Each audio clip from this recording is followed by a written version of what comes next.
اسلام میں صبر کا کہاں تک حکم ہے؟ جہاں تک آپ کر سکتے ہیں جی کریں، کوئی اینڈ نہیں ہے اس کا. مالی نقصانات کے علاوہ عزت نفس اور یہ سب کچھ یہ آپ کو کرنا پڑے گا جی صبر. ورنہ قانون ہاتھ میں لیں گے تو آپ دیکھ لیں 10 سال قید ہو گئی ہے، کیا نکلا؟ کوئی دین کے پیچھے ہوئی، آخرت کے پیچھے ہوئی، خاری کاٹ لی نا، کچھ بھی نہیں نکلا. اور ابھی وہ جو دھمکیاں لگا رہے ہیں نا اس میں، وہ بھی آپ سن لیں. انہوں نے کہا کہ یہ سزائیں اس وقت تک کامل نہیں ہوں گی جب تک کہ ان کا جو بڑا بابا ہے وہ بھی نہیں اس سزا سے گزرتا. تو آپ سمجھ رہے ہیں وہ کیا کہنا چاہ رہے ہیں؟ کیا نکلا اس میں سے؟ جس کو آپ کہہ رہے تھے یہ ان کا اپنا بندہ ہے ایجنسیوں کا، وہ جو جنرل کا وہ دروازہ کھٹکھٹا رہا تھا، وہ بھی ان کا اسی پارٹی کا بندہ نکلا. اس کے بیوی بچوں کا کیا بنے گا؟ یار کن غلیظ لوگوں کے پیچھے آپ لوگ اپنی دنیا کو برباد کر رہے ہو؟ آپ کو پتہ نہیں 10 سال قید کا مطلب کیا ہے. آپ سے 10 دن کے لیے انٹرنیٹ لے لیا جائے نا تو آپ کہیں گے کہ اس زندگی سے موت بہتر ہے، چاہے آپ گھر کے کمرے میں بھی بند ہو. تو میں نے تو جیل اندر سے دیکھی ہوئی ہے، مجھے پتا ہے کہ کیا صورتحال ہوتی ہے. تو اس لیے میرے بھائی کوئی ضرورت نہیں ہے، تکلیف آئے صبر کریں. مولانا وحید الدین خان صاحب نے نا انڈیا میں نا مختلف جیلوں کا وزٹ کر کے نا تو جو جیل میں رہنے والے ہیں ان کی روداد ایک جگہ اکٹھی کی تھی. اور میں اپنی کئی ویڈیوز میں کہہ چکا ہوں کہ ہمارے مین ٹی وی چینلز کو چاہیے کہ وہ جیل کے اندر کی زندگی لوگوں کو دکھائیں. واللہ میں کہتا ہوں کرائم ریٹ بالکل 0 پہ آ جائے گا آپ کا. لوگوں کو پتہ ہی نہیں کہ اندر کی زندگی کتنی مشکل ہے. چند ویلاگرز نے بنائی ہے لیکن ظاہر ہے وہ اتنے پروفیشنل نہیں، انہیں اندازہ نہیں ہے. اور جو انہوں نے بھی بنائی ہے یقین کریں آپ کے آنسو بھی نہیں رکیں گے. جو لوگ 10 سال سے 15 سال سے 20 سال سے اندر ہے، 1 سال نہیں گزرتا اندر جو بندے کی حالت ہو جاتی ہے. تو وہ وحید الدین خان صاحب نے جب انٹرویو کیے تو جتنے لوگ اندر تھے وہ کہہ رہے تھے کہ اگر آپ کو کوئی تھپڑ مارے نا تو آپ دوسرا گال بھی اسے پیش کرتے ہیں کہ مار، قانون ہاتھ میں نہ لے. یہاں پہ بھی دیکھیں وہ ایک بندے کا دکھا رہے تھے، وہ کہتا ہے ماڑا اس نے میرے والد کو گالی دی تو میں نے اس کو پھر جا کے فائر مار دیا. تو وہ گالی واپس ہوگی فائر مارنے سے؟ پوری زندگی کے لیے تو چلا گیا جیل میں اور کوئی نیکی کا کام بھی نہیں کیا، اللہ کے حضور لگ سے مجرم. اس ٹائم میٹر پھر جاتا ہے. اسی لیے بخاری مسلم حدیث ہے 2 بندے لڑ رہے تھے تو آپ نے فرمایا میں ایک کلمہ ایسا جانتا ہوں جو پڑھ لیں تو یہ معاملہ کافور ہو جائے گا، اعوذ باللہ من الشیطان الرجیم. جب آپ کو غصہ آئے نا اور صبر نہ ہو رہا ہو تو اعوذ باللہ من الشیطان الرجیم ترجمہ ذہن میں رکھتے ہوئے میں اللہ کی پناہ میں آتا ہوں اس راندہ درگاہ شیطان کے اگینسٹ. اے اللہ میں تیری پناہ میں آتا ہوں جو اس وقت مجھے ورغلانے کی کوشش کر رہا ہے. لا حول ولا قوت الا باللہ. اس کے بعد اس جگہ کو بھی چھوڑ دے. گھر میں اگر خاوند کو بیوی پہ غصہ آیا نا تو چپ کر کے نا گھر سے باہر نکل جائے. 15-20 منٹ بعد ویسے ہی غصہ ٹھنڈا ہو جاتا ہے اور 5 منٹ بعد وہ طلاق دے کے نا تو مولوی ڈھونڈتے پھرتے ہیں. 5 منٹ کے اندر غصہ ختم ہو جاتا ہے. بخاری مسلم میں نہیں آتا کہ مولا علی علیہ السلام کی سیدہ فاطمہ کے ساتھ چپلش ہوئی تو گھر سے باہر نکل گئے. یہاں لوگ بیویوں کو باہر نکال دیتے ہیں. تو میں نے تو صبر سے بڑی کوئی چیز نہیں دیکھی. اللہ کا شکر ہے. کوئی انتقام کا جذبہ اپنے اندر نہ رکھے. ہمیشہ اپنے اسٹوڈنٹس کو بھی نصیحت کی ہے. مولوی ممبر پہ بیٹھ کے آپ کو گالیاں بھی نکالے نا پورا جمعہ آپ کے خلاف پڑھا دے، آپ نے ٹینشن نہیں لینی. آپ نے کہنا ان کے بڑوں نے تو مولا علی کو گالیاں دی تھی، حسن حسین نے ان کے پیچھے جمعے پڑھے ہیں تو میں تو شاہی کوئی نہیں. اس کے بغیر گزارا نہیں میرے بھائی، یہ ذہن میں رکھیے گا. اگر آپ غصے کو اپنے دماغ پہ سوار کریں گے تو اس کا اینڈ رزلٹ یہ ہے کہ آپ اپنے آپ کو تباہ کر بیٹھیں گے. تو صبر کے بغیر اس دنیا میں گزارا نہیں ہو سکتا. چونکہ آخرت کی زندگی آپ کو بدلہ ملنے والا ہے لہذا صبر کر لیں. اس صبر کا مطلب یہ نہ سمجھیے گا کہ آپ نے قانونی راستہ کو اختیار نہیں کرنا، وہ آپ نے کرنا ہے. جو قانونی معاملات ہیں وہ آپ نے لے کے چلنے ہیں. اگر آپ کی چوری ہوئی ہے صبر آپ کریں گے، قانونی کارروائی کریں. اگر کوئی بندہ ناحق قتل ہو گیا صبر آپ کریں گے، قانونی کارروائی آپ نے کرنی. قانونی کارروائی کرنے سے صبر کا ثواب ختم نہیں ہوتا، کیونکہ قانونی کارروائی کرنا بھی سنت ہے. یہ اسلام نے سزائیں رکھی ہیں. صبر یہ ہے کہ اس بندے کے جرم کے اگینسٹ آپ نے خود قانون ہاتھ میں نہیں لینا. یہ ہے صبر. معاملات کو قانونی طریقے سے لے کے چلنا. نماز میں ہاتھ کہاں باندھیں؟ ترمذی میں ناف کے اوپر اور نیچے باندھنے کا اشارہ ہے. میرے بھائی یہ امام ترمذی نے قول لکھا ہے کہ دونوں طرح کی باتیں ملتی ہیں. انہوں نے کوئی حدیث نہیں لکھی. حدیث میں تو جو ذکر ہے بخاری میں وہ دایاں ہاتھ بائیں زیرہ کے اوپر ہے. زیرہ یہاں سے لے کے یہاں تک ہے. سنن نسائی میں ابو داؤد میں موجود ہے کہ نبی علیہ السلام نے اپنا دایاں ہاتھ رزق، کف اور ساعد پر رکھا. وہ جو مولانا اسحاق صاحب نے بھی حدیث بیان کی تھی کہ جی دایاں ہاتھ رکھا، تو دایاں ہاتھ کیسے رکھا؟ بخاری میں موجود ہے دایاں ہاتھ بائیں زیرہ پہ رکھا. تو یہ زیرہ پوری بنتی ہے رزق، کف اور ساعد. یوں یا ہاتھ چھوڑ کر پڑھیں، دونوں طریقے ثابت ہیں. تو جب آپ ایسے رکھیں گے خود بخود ناف سے اوپر ہی آ جائے گا. یہ ادھر جو باندھے ہوئے وہ تو غلط ہے، جو نیچرل جہاں تک آتا ہے. اگر ہمیں پتا نہ ہو کہ ہمارے رشتہ دار حرام کو آتے ہیں تو کیا ہم ان کے گھر سے کھا پی سکتے ہیں؟ اگر پتا بھی ہو تب بھی صلہ رحمی کے طور پر کبھی کبھار کوئی چیز کھانی پڑ جائے تو کھا سکتے ہیں. نبی علیہ السلام نے یہودیوں کے گفٹ بھی قبول کیے. اگر آپ کو پتا بھی ہو تب بھی آپ کھا سکتے ہیں. صحیح بخاری میں وہ ایک یہودیہ نے آپ کی دعوت کی تھی نا، نبی علیہ السلام نے قبول کر لی تھی. یہ الگ بات ہے اس نے کھانے میں زہر ملا دیا تھا. نبی علیہ السلام نے کافروں کے تحفے بھی قبول کیے ہیں، یہ جائز ہے. میرے والد صاحب فالج کے مریض ہیں، ان کی دماغی حالت ٹھیک نہیں تو ان کے ساتھ زور زبردستی کرنی پڑتی ہے. جی ظاہر ہے کہ دماغی حالت جب درست نہیں تو زور زبردستی کرنا کوئی گستاخی والا معاملہ نہیں ہے، ایک نیچرل عذر ہے جو اٹیچ ہے. ایک دعوت اسلامی کے عالم ہے ہمارے محلے کے، وہ بولتے ہیں کہ خوارج کی نشانی ہے کہ نوجوانوں کا ایک گروہ ہوگا. بالکل، تو دعوت اسلامی والے سارے نوجوان ہیں نا. ہاں، اور مسلمانوں کو وہ گستاخ رسول اور کافر بھی کہتے ہیں، دیوبندیوں کو، تبلیغی جماعت والوں کو. بالکل بالکل بالکل کو کہ ہاں ٹھیک کہہ رہے ہیں آپ. ہاں، اور تمہارے استاد انجینئر صاحب بھی، اسٹوڈنٹس بھی نوجوانوں کا گروہ ہے. نہیں یہ تو ہمارے تک تو بعد میں ہو جائیں. انجینئر صاحب تو خود دعوت اسلامی سے آئے ہوئے ہیں، تو دعوت اسلامی وہ خوارج کا گروہ ہے پھر آپ کی ڈیفینیشن کے تحت، کیونکہ اس میں ہے کہ قرآن ان کے حلق سے نیچے نہیں اترے گا. بالکل، دعوت اسلامی والے نماز میں پڑھتے ہیں ایاک نعبد و ایاک نستعین، لیکن باہر نکل کے عبد القادر جیلانی کے مزار کے اوپر کہتے ہیں غوث پاک کرم کر دو. یعنی وہ قرآن جو ہے وہ ان کے حلق سے نیچے نہیں اتر رہا. اوپر وہ پڑھ رہے ہیں ایاک نعبد و ایاک نستعین، لیکن حلق سے نیچے نہیں اتر رہا. اگر حلق سے نیچے اترا ہوتا تو عبد القادر جیلانی کے مزار پہ جا کے ان کے لیے دعا کرتے، ان سے نہ وہ کرم مانگ رہے ہوتے. بالکل ٹھیک کہہ رہے ہیں، ان کو جا کے بتانی ہے آپ نے باتیں. کہنا اتھوں ہو کے آیا کہ جڑا تواڈے تو بھی زیادہ سینئر ہے. یہ آپ کے محلے کا کوئی بھی دعوت اسلامی والا ہوگا نا، مجھ سے زیادہ سینئر نہیں ہے دعوت اسلامی میں. ایون یہ جو گالیاں نکالتا ہے وہ مفتی سمر اتاری، وہ عمر میں بھی مجھ سے چھوٹا ہے، دعوت اسلامی میں بھی چھوٹا ہے. وہ تو دودھ پیتا بچہ ہوگا جب میں درس دیا کرتا تھا فضان سنت سے. اتنا ڈفرنس ہے ہمارا. تو مجھ سے زیادہ کوئی بتائے گا مجھے کہ دعوت اسلامی میں کیا کچھ ہے.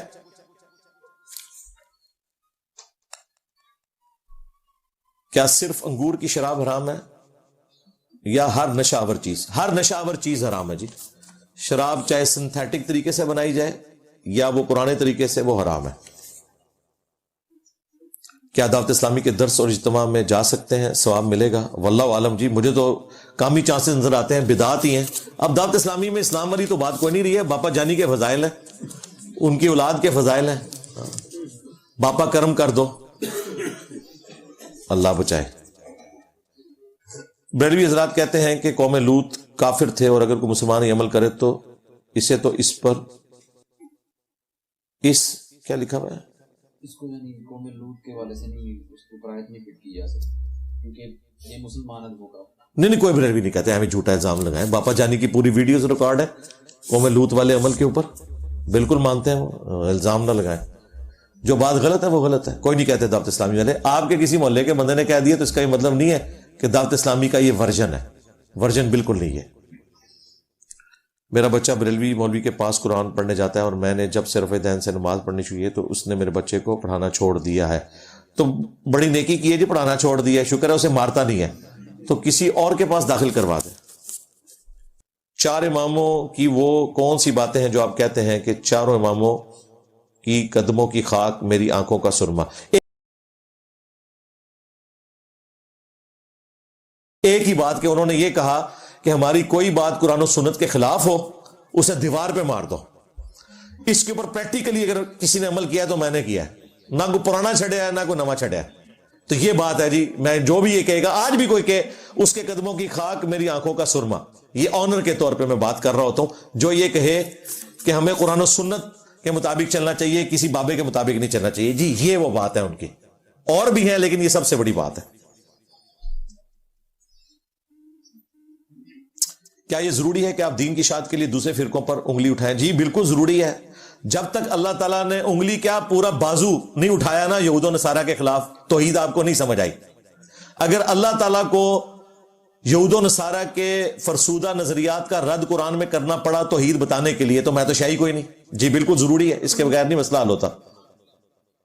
جی یہ پازیٹیو والی بات نہیں. اسلام جو ہے وہ دو چیزوں کا مجموعہ ہے, امر بالمعروف و نہی عن المنکر. یہ نہیں ہو سکتا کہ آپ صرف نکاح کے فضائل بیان کریں, نہیں, بدکاری کا گناہ ہونا بھی آپ کو بتانا ہوگا. سمجھ آئی؟ سمجھ رہے ہیں نا؟ ہاں. اس طریقے سے صرف توحید بیان نہیں کرنی, شرک کرنے والوں کو بھی ننگا کرنا ہوگا. صرف عظمت رسول بیان نہیں کرنی, رسول اللہ کے گستاخوں کو بھی ننگا کرنا پڑے گا. امر بالمعروف و نہی عن المنکر. ایک پر بھی کٹ گیا تو گئے. پرندے دو پر کے ساتھ اڑتے ہیں, ایک پر کے ساتھ نہیں اڑ سکتے. یہ اللہ تعالیٰ نے ایک طریقہ رکھا ہے, دونوں چیزیں پیرلل میں چلیں گی. آپ کی خاصیت کیا ہے؟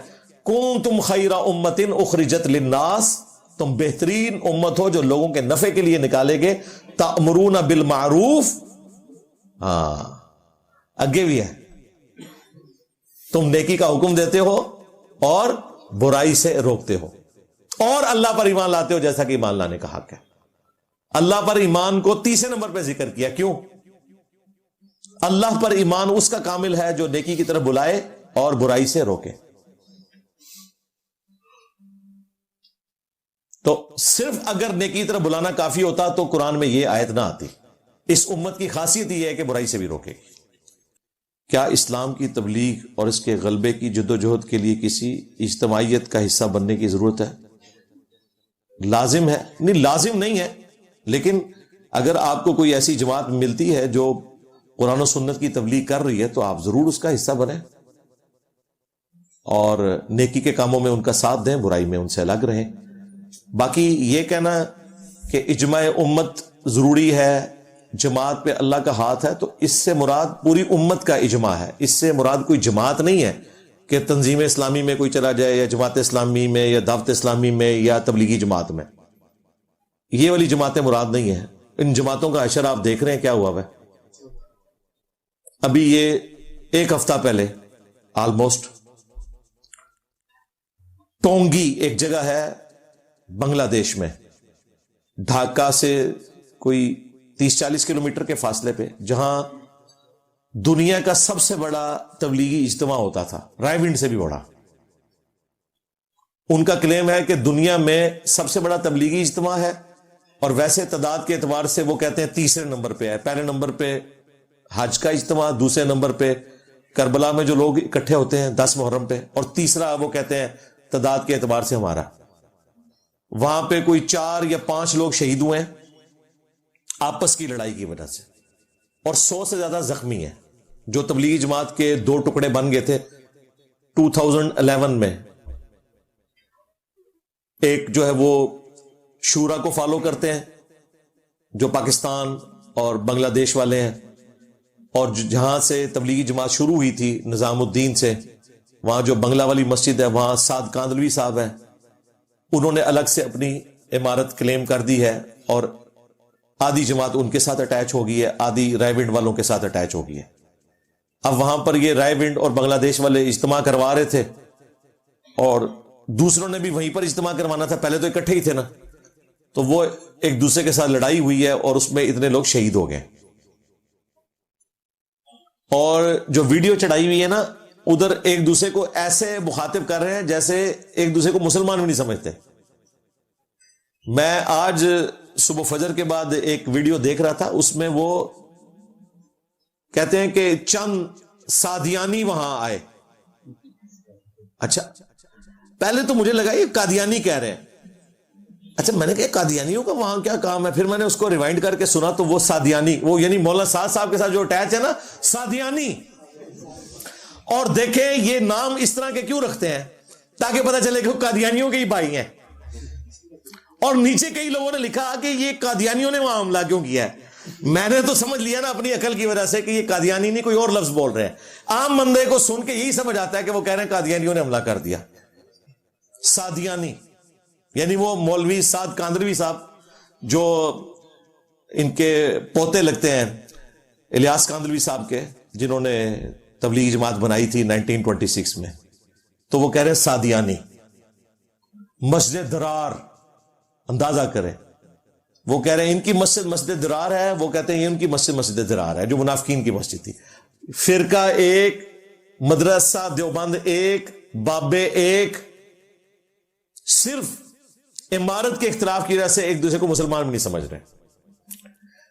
یہاں تو بریلوی اٹھا کے بسترے باہر پھینکتے تھے نا، وہاں تبلیغی جماعت والے دوسری تبلیغی جماعت کے بسترے اٹھا کے باہر پھینکتے ہیں، ان کی پٹائی بھی کرتے ہیں. ویڈیوز رکھی ہوئی ہیں. 100 سال نہیں پورے ہوئے ابھی تبلیغی جماعت کو، 1926 میں بنی تھی. 100 سال سے پہلے ہی آلموسٹ آپ سمجھ لیں 85 سال کے بعد ہی 2011 میں 2 ٹکڑے ہو گئے. تو یہ جماعتوں سے تو ہمیں تو معاف ہی رکھیں، باقی آپ نے اٹیچ ہونا ضرور ہو، کوئی مسئلہ نہیں. کیا کھانے والی چیز پر پھونک مارنے سے مکروہ ہو جاتی ہے؟ نبی علیہ السلام نے پھونک مارنے سے منع کیا ہے، ابو داؤد ترمذی میں حدیثیں موجود ہیں. پھونک مارنے کی اجازت نہیں ہے جی. باقی جو نبی علیہ السلام کا بخاری مسلم میں آیا کہ آپ نے کبھی کھانے میں لعاب دہن مبارک ڈال دیا، تو وہ نبی علیہ السلام کے معجزے کا ظہور تھا. وہ عام نہیں چلتا کہ اس کو بنیاد بنا کے لوگ پھونکے مارنا شروع کر دیں یا اپنا لعاب ڈالنا شروع کر دیں. اس کی کوئی اصل نہیں ہے. میں ایک صوفی فرقے سے 30 سال سے بیعت ہوں، نقشبندی سلسلے کہ کوئی آف شوٹ ہے فقیری لائن میں. پھر میں کیا کروں جی میرے بھائی، میں ان سے اب پیچھے ہٹ رہا ہوں. ہٹ جائیں بھائی، جان چھڑائیں. وہ کہتے ہیں آپ کی 30 سال کی محنت ضائع ہو گئی. ان کو کہے اللہ کا شکر ہے وہ 30 سال کی محنت میری کام آ گئی. ہاں، بخاری مسلم حدیث ہے، کچھ اصحاب نے پوچھا یا رسول اللہ جب ہم کافر تھے تو نیکیوں کے کام کرتے تھے، تو ہمیں ان نیکیوں کے کاموں کا بھی کوئی اجر ملے گا؟ ہم تو خالصتاً اللہ کے لیے ہی کر رہے تھے، اگرچہ ہم شرک میں مبتلا تھے. تو نبی علیہ السلام نے فرمایا کہ انہی کاموں کی وجہ سے اللہ نے تمہیں ایمان کی دولت دے دی ہے. تو میں سمجھتا ہوں 30 سال جو آپ نے خاری کاٹی نا اللہ رسول کی محبت میں، یہ اس کا اجر ہے کہ آپ کو مرنے سے پہلے ہدایت مل گئی ہے. ان بزرگوں کو نہیں ملی ہوئی جن کے سلسلے میں آپ بیعت ہیں، وہ بغیر ہدایت کے دنیا سے چلے گئے. آپ ان سے زیادہ خوش نصیب ہیں. لو سامو تسی 30 سال کہہ رہے ہو، شکر کرو مرنے تو پہلے سمجھ آ گئی. ہاں، آپ کے تو گناہوں کو بھی اللہ تعالیٰ نیکیوں سے بدل دے گا. سورہ الفرقان کی آیت نمبر 70 میں آیا. شکر کریں. سورۃ الحجر میں شیطان کا کہنا ہے کہ وہ اللہ کے مخلص بندوں کو بے راہ نہیں کر سکتا، لیکن کوئی انسان پرفیکٹ نہیں ہوتا. تو جب وہ مخلص بندہ گناہ کرتا ہے تو اس کے پیچھے کون ہوتا ہے؟ دیکھیں وہاں جو مخلص کا لفظ ہے، مخلص نہیں ہے، مخلص ہے. وہ تو صرف انبیاء ہیں جن کو اللہ اپنے لیے خالص کرتا ہے. ہم تو مخلص ہو سکتے ہیں، مخلص نہیں ہو سکتے، الا یہ کہ اللہ تعالیٰ کوئی اعزازی طور پر کسی کے ساتھ ایسا معاملہ کر دے. جس طرح صحابہ کرام اور اہل بیت کے بارے میں ہمارا یہ عقیدہ ہے کہ اللہ تعالیٰ نے انہیں نبی علیہ السلام کی صحبت کی برکت سے گناہوں سے محفوظ کر لیا تھا. معصومیت کا عقیدہ نہیں ہم کلیم کرتے، وہ صرف انبیاء کا خاص ہے. تو شیطان نے جو کہا تھا نا تیرے جو مخلص بندے ہیں ان پہ میرا زور نہیں چلے گا، بالکل ایسے ہی ہے. باقیوں پہ کوئی زور اس کا نہیں چل رہا، یہ ذہن میں رکھیے گا. قرآن میں یہ بھی آیا سورہ ابراہیم کی آیت نمبر 22، اس کے اوپر میری ویڈیو ریکارڈ ہے، شیطان سے آخری ملاقات. سورہ ابراہیم آیت نمبر 22. قیامت کے دن شیطان کہے گا جب جنتیوں کے لیے جنت کا فیصلہ ہو جائے گا، جہنمیوں کے لیے جہنم کا، تو شیطان کہے گا کہ دیکھو جو اللہ نے دنیا میں وعدہ کیا تھا اپنے پیغمبروں کے ذریعے آج پورا ہو گیا. پیغمبروں کی اطاعت کرنے والے تو چلے گئے جنت میں. ایک وعدہ میں نے بھی دنیا میں تم سے کیا تھا، جھوٹی امید لگا کے رکھی تھی، یا جو کچھ بھی ہے تیرے محبوب کی امت سے ہے، اللہ بڑا غفور رحیم ہے، بے شک بغاوت کرتے رہو. تو آج میں اپنے وعدے سے پھر رہا ہوں.